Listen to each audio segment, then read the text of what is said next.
जैसे भक्तमाल की परंपरा में भक्तमाल सुमेरु के रूप में गोस्वामी तुलसीदास जी महाराज को स्वीकार किया गया है। और उसके पीछे भक्तमालियों की परंपरा में एक कथा भी है कि भक्तों की माला तो बनाई उन्होंने, पर सुमेरु का चयन करना कठिन हो गया। इन पुष्पों में से, भक्त पुष्पों में से सुमेरु किसको बनावें? तब पूज्य गुरुदेव श्री अग्रदेवाचार्य जी महाराज ने प्रेरणा की कि महोत्सव करो वृंदावन में। राजस्थान जयपुर के निकट वृंदावन है, अयोध्या दूर है पर वृंदावन बहुत निकट है। वृंदावन में भंडारा करो, भारतवर्ष के सभी तीर्थ धामों में निमंत्रण भेजो और सबको वृंदावन बुलाओ, बड़ा उत्सव करो, महोत्सव करो, और उस महोत्सव में कोई न कोई सुमेरु मिल जाएगा। गुरुदेव का आशीर्वाद हो गया। और उस न्योते में काशी 80 घाट भी निमंत्रण पहुंचा था। और पूज्य गोस्वामी तुलसीदास जी महाराज तत्कालीन दिल्ली के अधिपति बादशाह अकबर के आमंत्रण पर दिल्ली पधारे थे। और वहां से लौटते समय वे श्री वृंदावन में राम गुलेला स्थान है, वहां गोस्वामी तुलसीदास जी महाराज विराजे। आए तो इसी विचार से थे कि नाभाजी का न्योता है, ग्रंथ की पूर्णता का भंडारा है, तो क्यों ना हम भी भंडारे में सम्मिलित हों। लेकिन इतनी भीड़ भाड़ देख के गोस्वामी जी के मन में आया कि पीछे से जाकर प्रसाद ले लेंगे, इतनी भीड़ में क्यों जाना, यहीं बैठकर राम राम करेंगे। ऐसा उनका मन का भाव बना और वे श्री राम गुलेला स्थान में विराज गए। और उसी समय गोपीश्वर महादेव ने प्रकट होकर गोस्वामी तुलसीदास जी को दर्शन दिया और दर्शन दे करके कहा कि प्रसाद तो आप पीछे से भी जाकर ले लेंगे, लेकिन भेष भगवान का दर्शन उससे आप वंचित हो जाएंगे। इसलिए कई महापुरुष महाराज जी वैसे भंडारों में नहीं जाते पर जरा भंडारे में जाते हैं, इसलिए कि भेष भगवान का दर्शन हो जाएगा। आपको अवश्य दर्शन करना चाहिए संतों का, और नहीं तो ये सूक्ष्म भागवतापचार हो जाएगा। आपने कहा जो आज्ञा, और आप चल पड़े। वहां पंगत बैठ गई थी, हरिहर हो गई थी, पंगत बैठ गई थी और करीब करीब पत्तल पर पारस भी हो गया था। गोस्वामी जी पीछे पहुंचे तो जहां संतों के पादत्राण उतारे हुए थे वहीं आप अत्यंत दैन्य भाव से बैठ गए। नहीं तो आप अपना परिचय देते तो उनको वहां सिंहासन मिलता। लेकिन ये गोस्वामी जी का सहज दैन्य, गोस्वामी तुलसीदास जी महाराज जहां संतों ने अपनी पादुकाएं उतारी थी, अपनी जूती उतारी थी, वहीं विराजमान हो गए। और जैसे ही रसोईया जी तस्मई की बाल्टी लेकर, डंकी लेकर पहुंचे, तस्मई तस्मई तस्मई, ये तो हमने अपने नेत्रों से देखा। पुराने संत कमंडल और कटोरा, अपना कुछ पात्र जरूर रखते थे। कहते थे बिना पात्र के साधु कुपात्र होता है, पात्र जरूरी है। हमारे पूज्य पहाड़ी बाबा महाराज स्थान से कहीं घंटा भर के लिए भी जाते तो कमंडल जरूर रखते। हमने कहा महाराज जी जाके लौट के आना। अरे बोले पात्र के बिना साधु कुपात्र होता, तुमको पता नहीं, पात्र अपना जरूरी है। तो उनका कमंडल जरूर उनके हाथ में रहता था। तो राम जी रसोईया ने कहे कैसा साधु है, पात्र नहीं लाया खीर के तस्मई के लिए। तो आपने तुरंत, कमंडल तो हाथ में गोस्वामी जी के था ही, एक संत की पान ही आगे बढ़ा दी कि यही पात्र, इससे उत्तम पात्र क्या होगा, इसमें दे दो। अरे कैसा खड़िया पंगत में घुस आया, बताओ जूती में तस्मई मांगता है। हल्ला गुल्ला मचाने लगे रसोईया जी। अब हल्ला गुल्ला मचा तो नाभाजी महाराज दौड़ कर आए। क्यों हल्ला हो रहा है? किसी संत का भूल कर भी तिरस्कार न हो जाए, क्योंकि भक्तमाल का तो सिद्धांत ही भक्त परत्व है। भक्त संत अति इष्ट हैं, ये तो प्यारे के प्यारे हैं, इसलिए बहुत अधिक सावधानी से इनका सेवन करना है, इनको लाड़ लड़ाना है।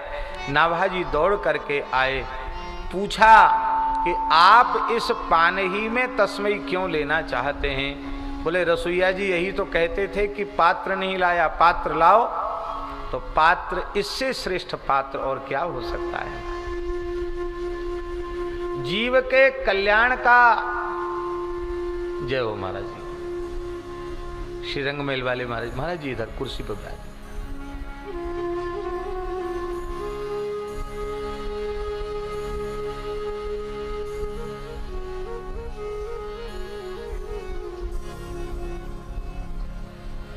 श्री सीताराम जी महाराज की।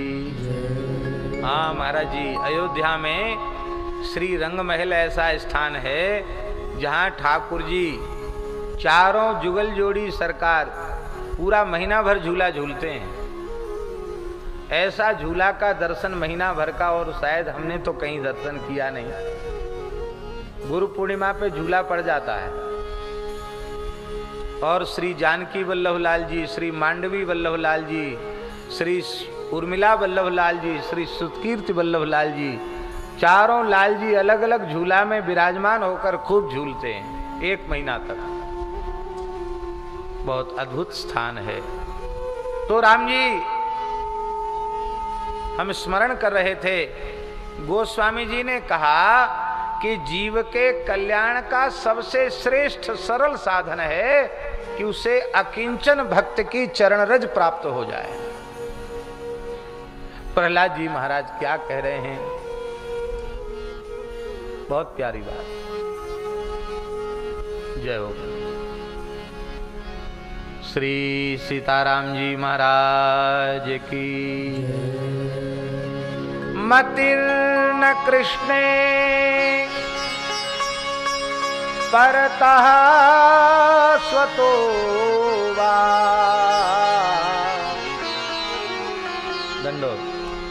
मिथो विपद्येत गृहव्रतानाम् अदान्त गोभिर्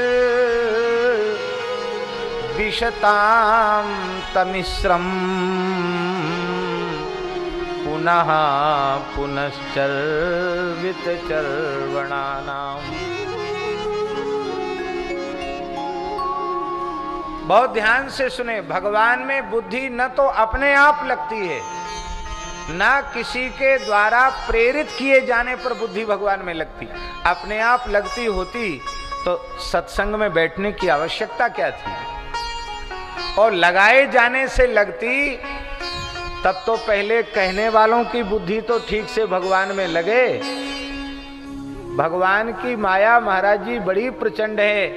कई बार घंटों भगवत चर्चा करने वाले लोगों की बुद्धि, जीवन भर भगवत चर्चा करने वाले लोगों की बुद्धि भी कई बार मान बढ़ाई, रुपया पैसा, ईंटा पत्थर, पद प्रतिष्ठा में लगी रहती है, भगवान में बुद्धि नहीं लगती है। तो न तो अपने आप लगती, न किसी के द्वारा प्रेरित किए जाने पर लगती। तब प्रश्न उठा कि जब लगती ही नहीं है, लग ही नहीं सकती है, तब प्रयास ही निरर्थक है, प्रयत्न ही क्यों किया जाए?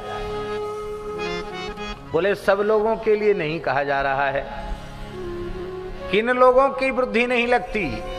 मिथो विपद्येत गृहव्रतानाम। गृहस्थानाम नहीं, गृहव्रतानाम। गृहस्थानाम नहीं, गृहव्रतानाम। व्रत शब्द का अर्थ है संकल्प।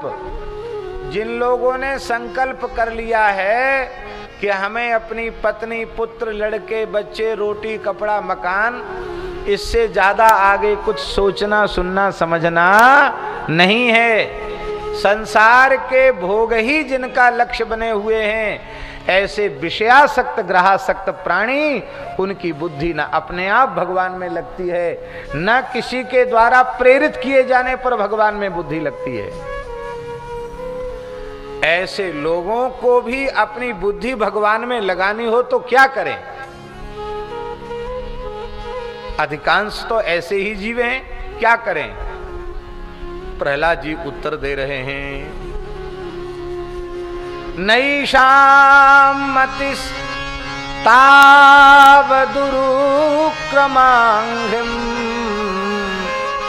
स्पृशत्य नरथापगमो यदर्था महीयसां पादरजोऽभिषेकं निष्किंचनानां न वृणीत यावत्।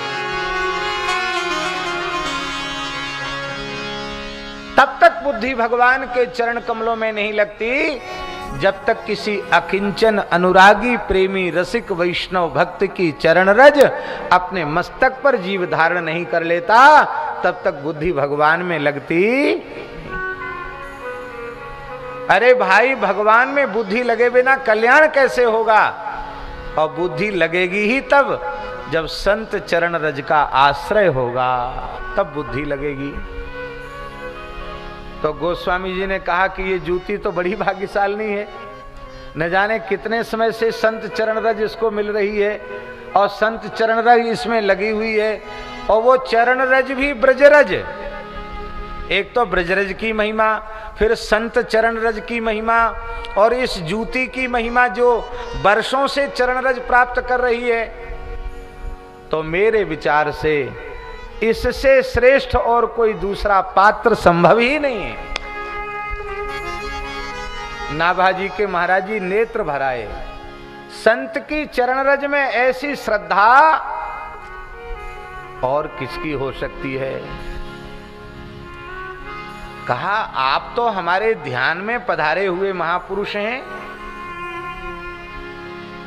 ध्यान किया नाभाजी ने, अरे आप गोस्वामी श्री तुलसीदास जी महाराज हैं।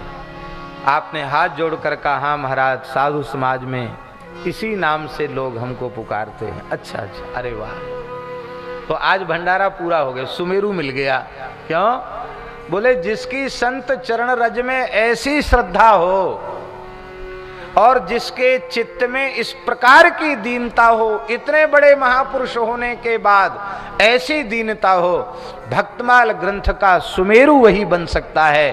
तो सुमेरु के रूप में सिंहासन पर विराजमान करके तुलसीदास जी महाराज का पूजन किया और कहा, आज हमारा भंडारा पूर्ण हो गया।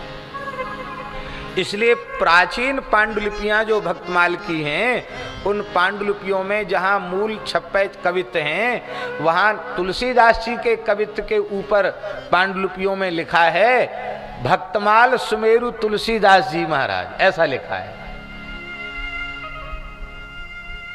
संत चरण रज को सर्वोपरि मानने के कारण गोस्वामी तुलसीदास जी महाराज भक्तमाल के सुमेरु के रूप में स्वीकार किए गए।